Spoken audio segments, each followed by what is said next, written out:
Welcome to this session. In the last session, we have discussed the issue of asymmetric information and market failure in finance market, and we introduced the concept called adverse selection. We discussed the concept in detail, and we also said that at that time there is another concept called moral hazard that we are going to discuss in this session. But prior to that, we will complete the discussion on adverse selection of this outcome, that the selection bias outcome. Let us complete this discussion. So, the Lemon's problem, so how adverse selection influences financial structure.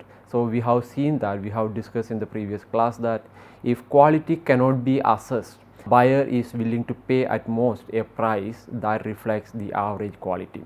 And subsequently, we also we discuss this issue in the context of Lemon's markets. So, we have seen that there are firms, good firm and bad firm. Suppose an investors can't distinguish between good firms with the high expected profits and low risk and bad firms with the low expected profits and high risk, and then this would lead to the collapse of the finance market. Similar problems can arise in the bond market as well. So, we have seen that the bonds, one of the factors associated with the bonds is its default risk. So, what if an investor considers purchasing a corporate bond instrument in the bond market? So, we can see that if its interest rate is high enough to compensate the investor for average default risk of the good and bad firms trying to sell the debt, then only he or she is going to buy a bond, right. So, investors, he or she should be compensated with the risk premium interest rate. So, we have seen that market consists comprised of firms with high default risk and firms with a low default risk. And what we can see here is that the investors, their willingness to accept is the interest rate of the average default risk, that is the expected price, that the mean average of the interest rate of high default risk firms interest rate and low default risk firms interest rate. So, how about the willingness to pay of the firms? So, you can see that the willingness to pay of the firms, the low risk firm, do you think that they are willing to pay more? No, because economic fundamentals, the default risk is better for them, their default risk is low, and the project activities, the economic and project activities that they are going to undertake is also in a better condition. So, because of that, the willingness to pay of interest rate by low default risk firm is the low interest rate. Hence, if the market determines, if the interest rate in the market consists of both the low risk and high risk firm is going to be the average default risk interest rate, then in this scenario we can see that the firms with the low default risk is unlikely to borrow at the higher rate. For them, this is the mean rate, the expected rate, the average interest rate at the average default risk rate is higher than their willingness to pay. So, they think that they should be getting capital from the bond market at a low interest rate, that means they will back out from the market. And how about the willingness to pay of interest rate by high default risk firm? So, we know that they are already aware of their default risk, they are already high risk, they are already aware of that means the project activities that they are going to undertake, that they are undertaking is not in a better condition. So, what they will feel? They will be happy to pay the average default risk rate interest rate, because actually they have to pay a high interest rate, but they will be happy to pay the interest rate corresponding to average default risk. So, what is going to happen here? You can see that if the market behaves in this way, that means low default risk firm backing out from the market, and then the market will be overrepresented by high default risk firm. So, eventually you know that at this high interest rate, only the firms with high default risk firms will be prevalent there, existent there. So, as a result, the lenders also aware, actually do not think that lenders won't be aware. So, they also will be aware that the market is now overrepresented by only the high risk firm, and they think that it's better better not to lend in this market, even though they are getting high interest rate, but the risk is that the high default risk, there is no guarantee that they will pay back, right. So these issues, actually because of all these, the investors will think that they will probably not buy any bonds at all because of this issue. So this problem explains fact number 2, that means issuing marketable debt and equity securities is not the primary way in which businesses finance their operation. So because of the asymmetric information and the resulting adverse selection problem, this actually in fact explains fact number 2, that means issuing marketable debt and equity securities is not the primary way in which businesses finance their operations. It also partially explains the fact that stocks are not the most important sources of external financing for businesses, because we have seen that in the equity market, firms with high expected profit and low risk, they won't be getting the expected IPO amount, the IPO, the price of expected price for IPO, they won't be getting, that is corresponding to their good standing, that means high expected profit and low risk. Let us now move what are the tools that can be used to resolve the adverse selection problems in finance markets. So the solution to the adverse selection problem in financial market is to reduce asymmetric information by furnishing people supplying funds with more details about the individual or firms seeking to finance their investment activities.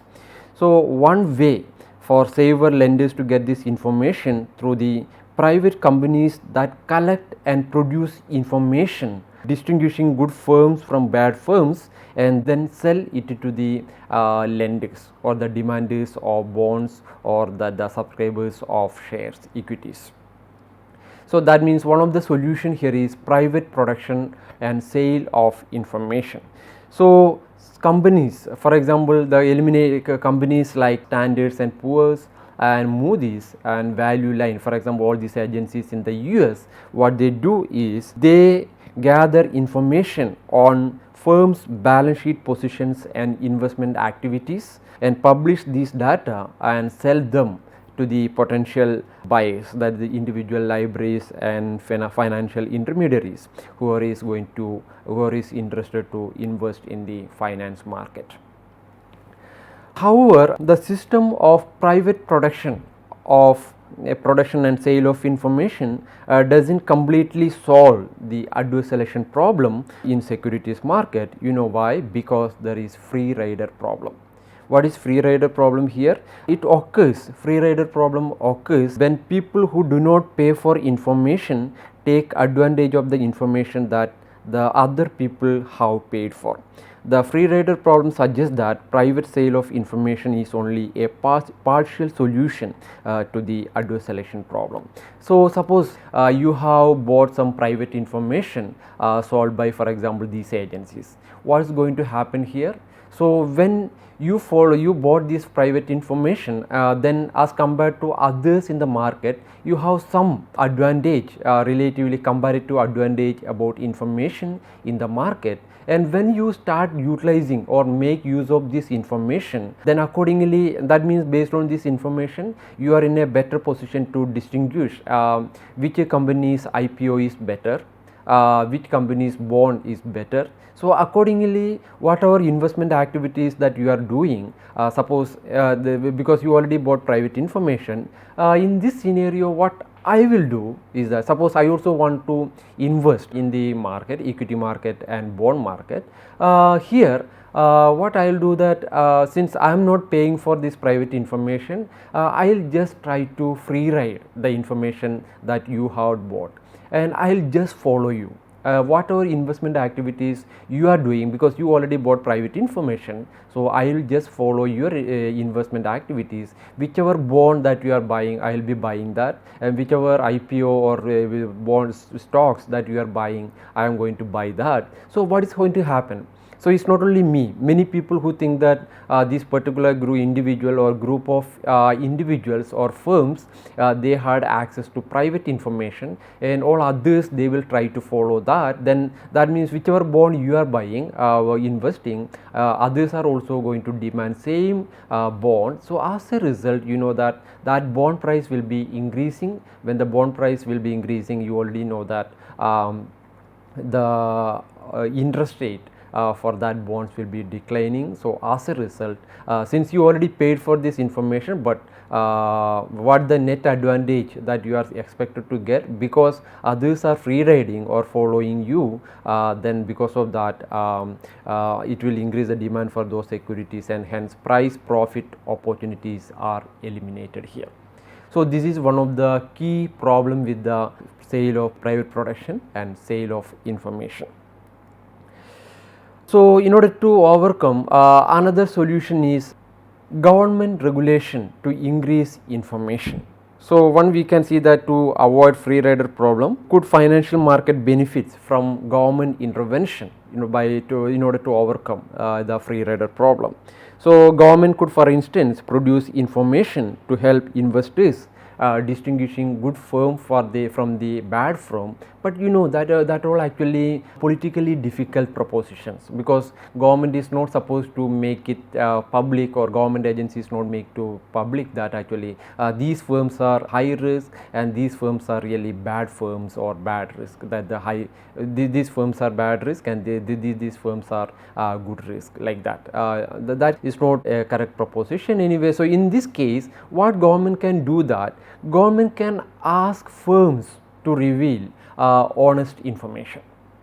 Government can ask the firms to publish the information about their balance sheet through an independent audit. Using an independent audit, they about their balance sheet and investment activities, what all required information about a firm, that actually the government agencies can ask the firms to reveal. They can make it compulsory that you need to undergo independent audit and reveal all this information to the general public. So for example, in the US, the Securities Exchange Commission is the government agency that requires firms selling their securities to undergo independent audits, in which accounting firms certify that the firm is adhering to standard accounting practices. And other countries also follow this practice. For example, in India, the Security and Exchange Board of India, SEBI asks all the companies, listed companies, to publish their balance sheet, and also that is through going through the independent audit balance sheet, which is audited by independent audit agencies. So what we can see here is that we cannot completely eliminate the problem of adverse selection problem. What we can do here is that, or the government can do here is that, it can reduce the adverse selection issue or the lemons problems. So but the issue here is that managers have tremendous incentives to hide their company's problem, making it hard for investors to know the true value of firms. Even if there is some debt, the debt obligation of the company, sometimes they may hide it or they may postpone it. Or similarly, the profit, there also sometimes they may hide, or they will little bit make some manipulation. So they have tremendous information, because we have seen in one of the previous session that the stock's price is mainly a function, mostly a function of the dividend, right? Dividend means that the profit.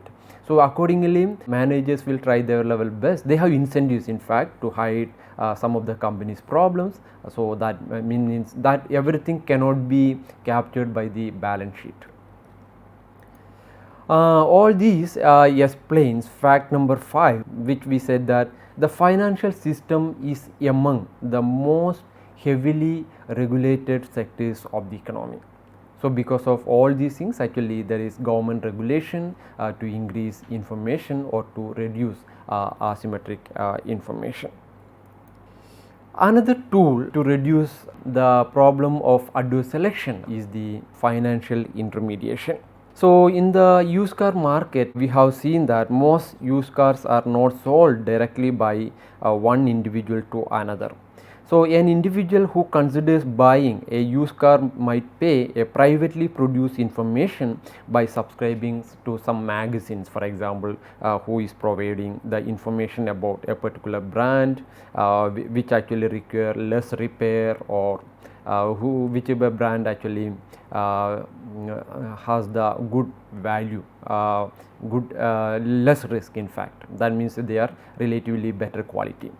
So, all this information they used to subscribe to the private information, and they try to do, and actually more organized way or more formal way of doing this one is, instead of going for a private information, here is better to go for a used car dealer in the used car market to solve the lemon problem.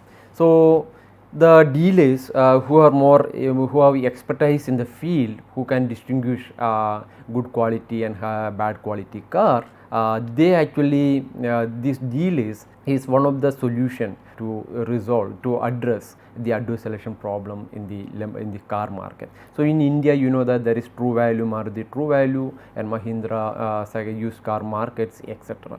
So, here you know that in the used car dealer, what they do, obviously they have more expertise in the field, then they produce information and charge different prices for different quality.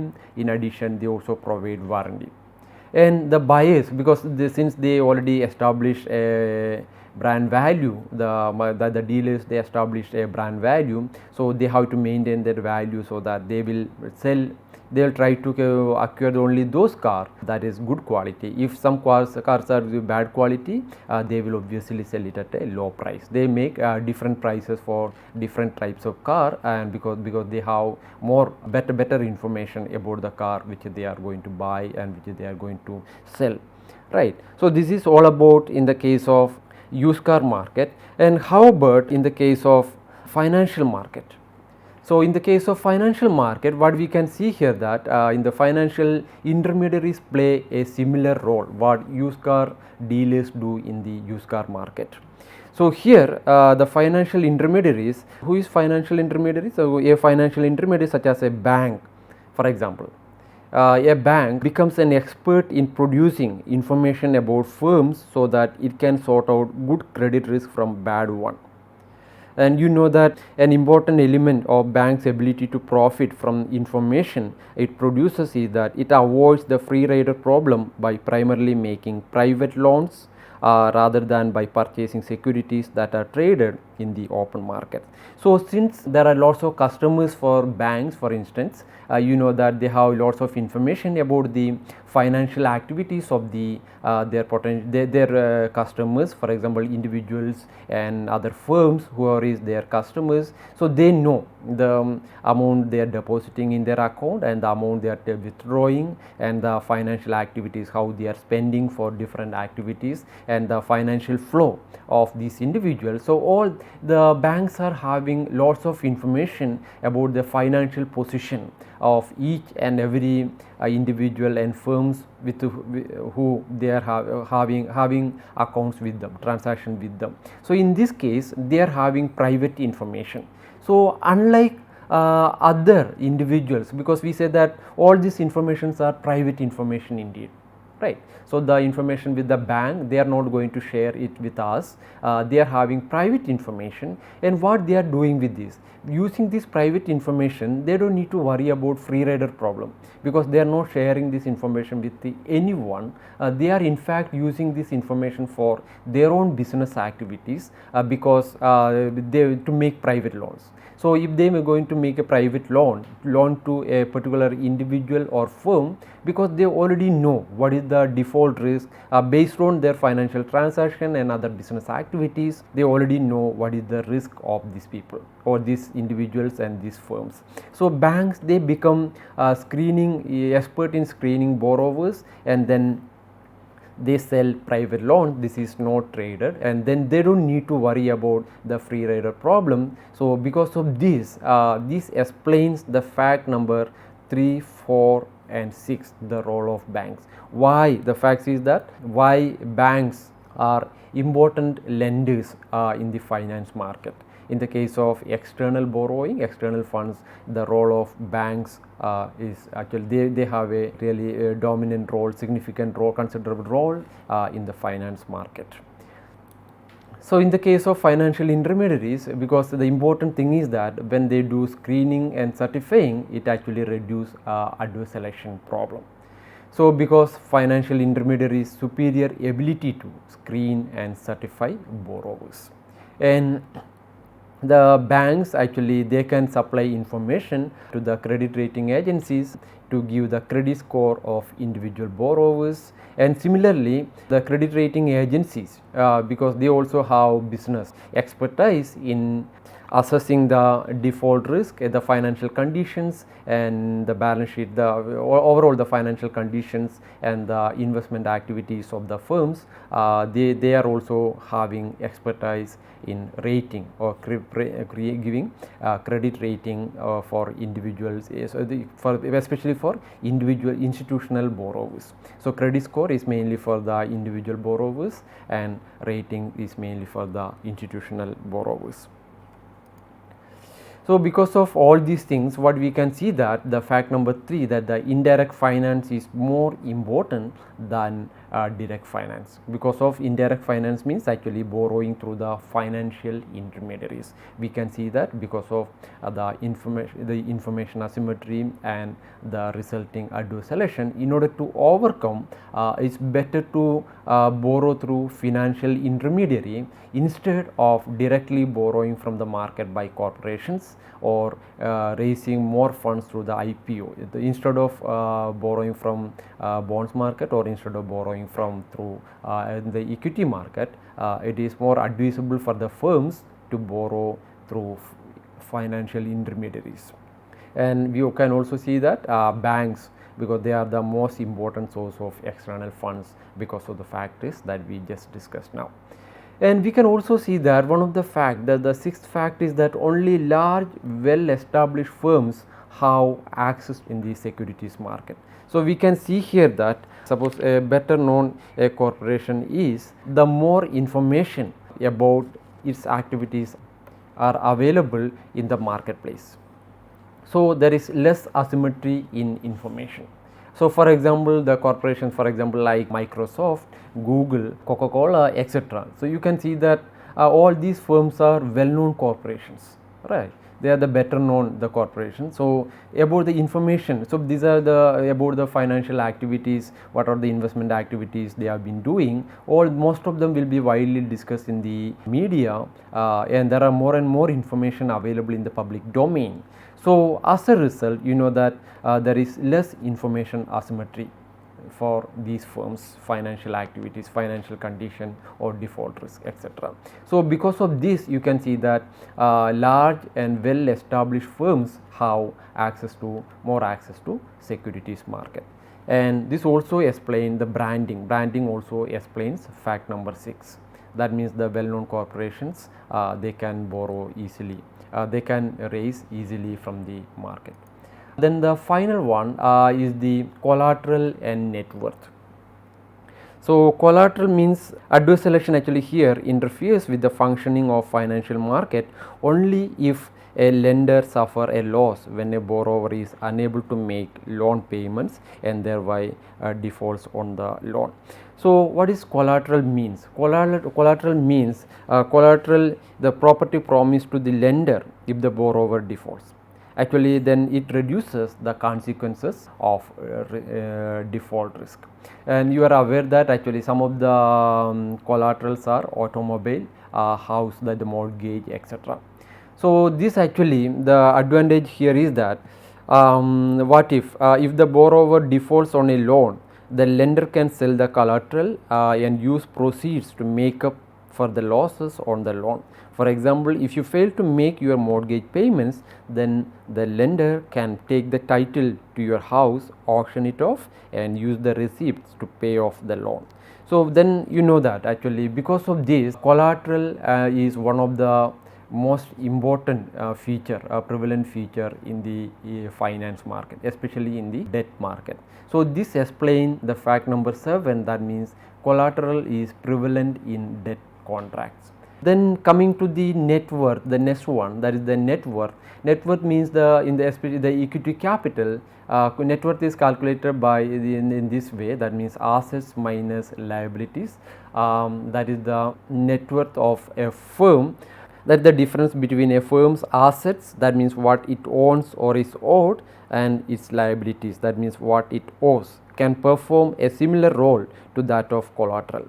That means if a firm has a high net worth, then even if it engages in investments that lead to negative profits and so default on its debt payments, the lender can take title to the firm's net worth, sell it off and use the proceeds to recoup some of the loss from the loan. So, in addition, the more net worth a firm has in the first place, the less likely it is to default, because the firm has a cushion of assets that it can use to pay off its loan. So, here you can see that actually those who are having high net worth, they are having there is less likely for the default, less likely they are to make a default of the loan that they have taken. So, that is why it is difficult for new and small business to borrow, means they have the less collateral and they have less net worth. And what we can see here is that actually we can see one of the thing here is that means only the people who don't need money can actually borrow. They can borrow from the financial market. For them, they can easily borrow. Those who are having high collateral, more collateral, and having high net worth, actually they don't need money in fact. So, for those people it is easy for them to borrow from the finance market. So, we have completed the discussion of the concept called adverse selection. We also discussed what are the tools to address these problems, and in the next session let us discuss another aspects of market failure, that is called moral hazard. Thank you.